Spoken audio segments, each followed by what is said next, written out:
Your brain, the cortic region of your brain, which is responsible for decision-making, attention, alertness, self-control, that sucker is still in a sleep cycle.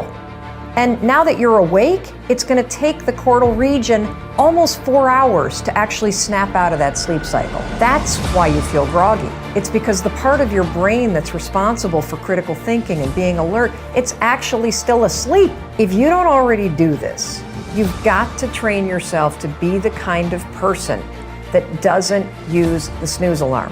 Because when you hit the snooze alarm, you're not only putting your brain in a state of sleep inertia, you are directly impacting your productivity, your alertness, and your brain processing for the first 4 hours that you're awake. That's making life harder. I'm all about making life easier.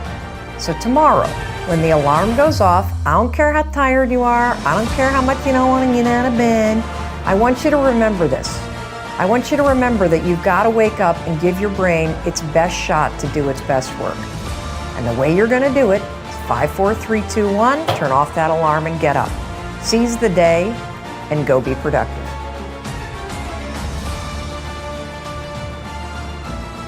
My morning routines are really detailed. I get up and I hydrate. The second thing I do every morning is I do something cold.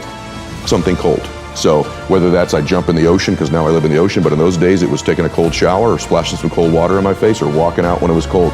It shocks our nervous system, our fight or flight kicks in, we're in a cellular, electric alive state. I obviously do some prayer and meditation every single morning. I've still not touched my telephone. So there's a rule, there's 30 minutes I cannot touch my telephone when I wake up. That's the hardest thing to do in the world and the thing that could benefit you the most, because whatever on that phone you have to react to. And typically it's stuff that's not great. And so I don't touch that. I do my meditation and my prayer, and I do some stretching, I do some breathing exercises, and then at that point I allow myself to enter the world after I've got my state controlled. And I work out every morning, except for Sundays. I work out every morning. If you can find things to be grateful for in that space, man, is your life going to be rich when there really are external things to be grateful for. So my first mechanism out of that space was honestly to stack the things I was grateful for, and I started reinforcing it over and over and over again. And what happens is there's this reticular activating system in our brains, right? And all of a sudden, because that's the messaging I was giving myself, all of a sudden, all these things start to come into my awareness that I'm grateful for. I start to magnetize to myself some people that I needed to find into my life, and that was the next layer. I started to see things to be grateful for. My health, my fitness, people who loved me. And what it is, it changed my state. When I stacked gratitude, I changed what I did in the morning, and I changed what I did in the evening.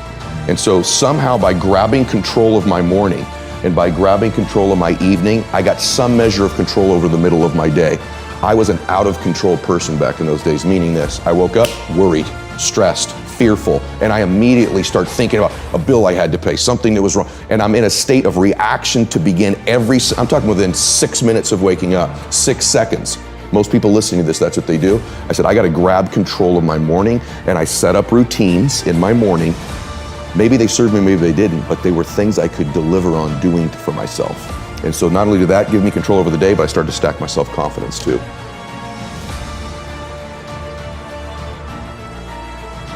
As soon as I wake up, I immediately try to think of something I'm grateful for, which everybody knows that and thinks about it, but I play this game with myself on how far I can lower the bar, meaning I tried to do a gratitude journal about 3 years ago, and after about 5 weeks, I ran out of stuff to say.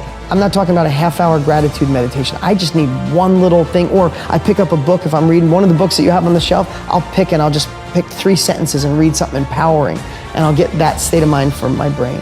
And then I think about one win I had the day before.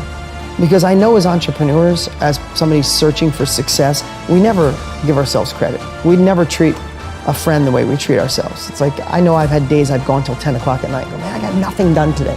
It's the biggest lie. Like, we beat ourselves up. We're like these racehorses. We wouldn't even treat a racehorse that we owned as bad as we treat ourselves, right? So I wake up and I'll do a quick little gratitude, and they'll say, what was one win yesterday that I accomplished? And I'm like, wow, you did do that yesterday. And then I'll think of one win I want to do that day. Like, what? I'm gonna need a million things done today, but what's a must today that would be a great win?